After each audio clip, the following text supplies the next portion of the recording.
Ողջույն սիրելի այցեղջյուրներ, ես այժմ կներկայացնեմ 2023 թվականի սեպտեմբեր ամսվա կանխատեսումները այն մարդկանց համար, ովքեր ծնվել են այցեղջյուր նշանի ներքո։ Սիրելիներս, ես ունեի ձայնային շատ լուրջ խնդիր, այդ պատճառով ես չկարողացա ձեր հոլովակները, 3 նշանի հոլովակներ չկարողացա ժամանակին թողարկեի,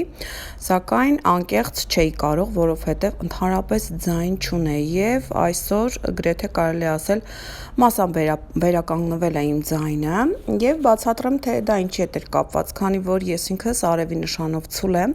իսկ ցուլը ներկայացնում է մեր կոկորդը, մեր ձայնալարերը, անմիջապես ցանկացած առողջական խնդրի դեպքում ինձ մոտ դա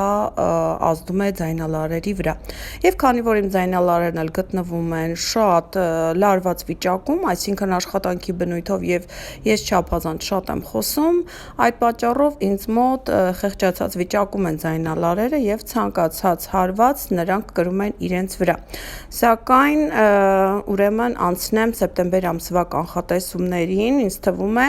կարողացա ձեզ համոզել, թե ինչու եմ այսքան ուշացրել ձեր հոլովակը, ներողամիտ եղեք։ Ուրեմն տեսեք, սեպտեմբեր ամիսը հիմնականում ձեզ համար ուշադրության կենտրոնում է պահելու 9-րդ ոլորտի հարցերը, այսինքն սրանք պետական հաստատություններն են, սրանք դեսպանատներն են, վիզաներն են, օտարլեզուներն են, բարձրագույն ուսումնական հաստատություններն են, ճամփորդություններն են, որովհետև ամսի 15-ին մենք այստեղ ունենք նորալուսին եւ բացի դրանից Մերկուրի մոլորակը ամբողջ ամսվա ընթացքում հենց այստեղ էլ գտնվելու է, այսինքն ամբողջ ամսվա ընթացքում շատ ակտիվ են լինելու ծանոթությունները օտարերկրացիների հետ, շփումները այնպիսի մարդկանց հետ, որոնք այլ մշակույթ, այլ երկիր են ներկայացնում։ Նաև այստեղ ձեզ համար շատ ակտուալ է լինելու ճամփորդությունների թեման, վիզաների թեման, եթե ունեք փաստաթղթային հարցեր, շատ հաջող ամիս է, ամսի 15-ից հետո հատկապես այդ ամենը լուծելու համար, երբ Մերկուրին կլինի առաջընթաց վիճակում։ Դե ինչ սկսեմ հերթականությամբ, սեպտեմբերի 4-ից արդեն Վեներա մոլորակը ամբողջ ամսվա ընթացքում լինելու է առաջընթաց։ Վեներան վերջի 2 ամիսների ընթացքում եղել էր հետընթաց վիճակում եւ հավանաբար ձեր ֆինանսական հարցերում, փաստաթղթային ժառանգության հետ կապված հարցերում կամ բանկային գործարքներում ինչ որ քաոսային իրավիճակ էր տիրել, որովհետև Վեներան գտնվել է եւ հիմա էլ գտնվում է ձեր 8-րդ ֆինանսական ոլորտում, դե ինձ սիրելիներս այդ քաոսը ավարտվում է։ Սեպտեմբերի 4-ից հետո արդեն Վեներան առաջընթաց է ձեր 8-րդ ֆինանսական ոլորտում։ Կարելի է եւ բանկից վարկ վերցնել եւ հիպոթեք ձևակերպել եւ դիմել ինչ որ ֆինանսավորող կազմակերպության եւ նաեւ այստեղ տեսեք 8-րդ ոլորտը նաեւ ներկայացնում է գաղտնի սիրային կապերը, հնարավոր առաջընթաց Վեներան ձեր կյանք բերի այնպիսի մարդու, որի հետ կունենաք գաղտնի սիրային կապ։ Ամսի 15-ին նշեցի նորալուսին է տեղի ունենում եւ այս նորալուսինը ձեր 9-րդ ոլորտում է Եվ այստեղ նոր ծրագրեր են սպասվում առաջիկա 28 օրվա ընթացքում։ Քանի որ այս նորալուսինը տեղի ունենում ձեզ համար հոգեհարազատ արերքի ներքո, հողի նշանի ներքո, սա ձեզ համար շատ բարենպաստ նորալուսին է, որը կարող է ուրեմն նոր հնարավորություններ բացել եւ ճամփորդությունների հարցում եւ ասենք պետական հաստատություններում աշխատելու հարցում եւ նաեւ այստեղ բուհերի հետ կապված, դասավանդման հետ կապված կամ սովորելու հետ կապված ամսի 15-ից հետո այդ ամենը ձեզ համար շատ արդի է դառնում։ Նաեւ սա պայմանավորված է նրանով, որ մինչեւ ամսի 15-ը Մերկուրին հետ ընթաց է, այսինքն մեր ուղեղը այնքան էլ սթափ չէ եւ տեսեք, եթե դուք ունեք այնպիսի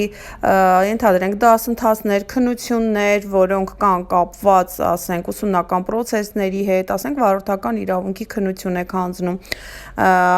փորձեք այդ ամենը կազմակերպել ամսի 15-ից հետո, երբ Մերկուրին կլինի առաջընթաց վիճակում։ Ամսի 16-ը նույնպես շատ հոյակապ օր է, այստեղ ունենք Արև Ուրան տրին ասպեկտը, Արևը կրկին ձեր 9-րդ ոլորտում է, Ուրանը 5-րդ ոլորտում է։ Սիրելիներս, ամսի 16-ը հաճելի անակնկալների օր է, որը կարող է կապված լինել կամ սիրահարվածության զգացումի հետ, ասենք ինչ որ մեկին եք հանդիպում, նրա հետ արդեն տեսնում եք ձեր ապագան, կամ ասենք Այստեղ եթե երեխաներ ունեք, երեխաների հաջողություններով կարող եք ուրախանալ, ասենք երեխան բուհ է ընդունվել, նրա հետ կապված ինչ-որ լավ լուր հաջողություն եք իմանում։ Եվ նաև այստեղ, քանի որ արևի 9-րդ ոլորտում է, հնարավոր է շատ հանկարծակի թռիչք, ճամփորդություն, Ուրանը ներկայացնում է ինքնաթիռները, այսինքն այստեղ չի բացառվում նաև ճամփորդությունը։ Սակայն ամսի 17-ը կարող է լինել մի փոքր լարված, որովհետև այստեղ ունենք Վեներա, Յուպիտեր լարված քառանկյունը, այս լարվածությունը գալիս է դեռևս օգոստոս ամսից, եթե ունեցել եք օգոստոսի 8-ից 10 ընկած ժամանակահատվածում լարվածություն, որը կապված է եղել կամ սիրածեակի հետ, կամ ֆինանսական հարցերի հետ, կամ երեխաների հետ կոնֆլիկտներ, կամ ինչ-որ մի բան ուզեցել եք գնեք, բայց ձեր գումարը չի բավարարել, այդ խնդիրը կրկին այստեղ արդի է արդեն ամսի 17-ին, որպեսզի դուք այդ խնդիրը վերջնականապես լուծեք, որովհետև Վեներան այլևս առաջընթաց է։ Ամսի 21-ը հոյակապոր է, սիրելի այցեղջյուրներ, որովհետև Պլուտոն մոլորակը, որը ձեր առաջին ոլորտում է, արդեն վերջին աստիճաններում է եւ հիշում ենք վերջերս գարնանը Պլուտոնը մի քանի ամսով տեղափոխվեց արդեն ջրհոսի նշան, սակայն քանի որ ունեցավ հետընթաց, նորից հետ վերադարձավ այցեղջյուրի նշան, այսինքն ձեր առաջին ոլորտ, եւ հունվարից նոր վերջնականապես կլքի ձեր նշանը, այստեղ Պլուտոնը արևի հետ շատ լավ հոյակապ տրին է կազմում։ Ձեզ համար սա կարող է լինել շատ հենց անհատական կարիերայի վերելք, այսինքն այն այցեղջյուրները, ովքեր պաշտոնի էին ձգտում, ուրեմն ամսի 21-ին կունենան այդ լուրը կամ այդ հնարավորությունը, ուրեմն նոր պաշտոն ստանալու, նաեւ այստեղ ֆինանսական մի շարք հարցեր կարող են շատ լավ լուծվել, կամ ասենք երկար տարիներ փորձում եք այլ երկիր մեկնել, ինչ որ օրինական ծրագրով այնտեղ մշտական բնակություն հաստատելու, տեսեք ամսի 21-ին շատ լավ օր է, կարող եք հենց այդ օրը դեսպանատուն մտնել եւ դրական պատասխան ստանալ։ Ամսի 29-ին տեղի է ունենում լիալուսին, այս լիալուսինը տեղի ունենում ձեզ համար շատ կարևոր 4-րդ ոլորտում, 4-րդ ոլորտը սա մեր տունն է, մեր ընտանիքն է, մեր անշարժ գույքն է, մեր բնակության վայրն է, մեր ծնողներն են։ Ուրեմն տեսեք այստեղ ամսի 29-ի լիալուսինը ինչ կարող է ձեզ բերել։ 4-րդ ոլորտը նշեցի արդեն, ինչ որ մի բան պետք է ավարտվի, այստեղ հստակեցվի, վերջնական հասկանանք։ Այսինքն այստեղ հնարավոր է ընտանիքից ինչ որ մեկը ամուսնանում է, գնում է այլ տանը ապրելու, կամ դուք տեղափոխվում եք, կամ բնակարան եք վաճառում, չէր ստացվում հետընթաց մոլորակների պատճառով, այժմ ամսի 29-ին կարողանում եք վաճառել ձեր բնակարանը։ Այսինքն այստեղ ինչ որ մի հարց, որը կապված էր, նշեցի արդեն, ինչ թեմաների հետ, տան, ծնողների, անշարժ գույքի, այստեղ այդ հարցը պետք է վերջնականապես լուծվի, սակայն հենց ամսի 29-ը խորհուրդ չեմ տա ֆինանսական գործարք կատարել, որովհետև այստեղ ունենք Վեներա Ուրան լարված քառանկյունը, Ուրանը մեզ այստեղ ուրեմն տհաճ անակնկալ է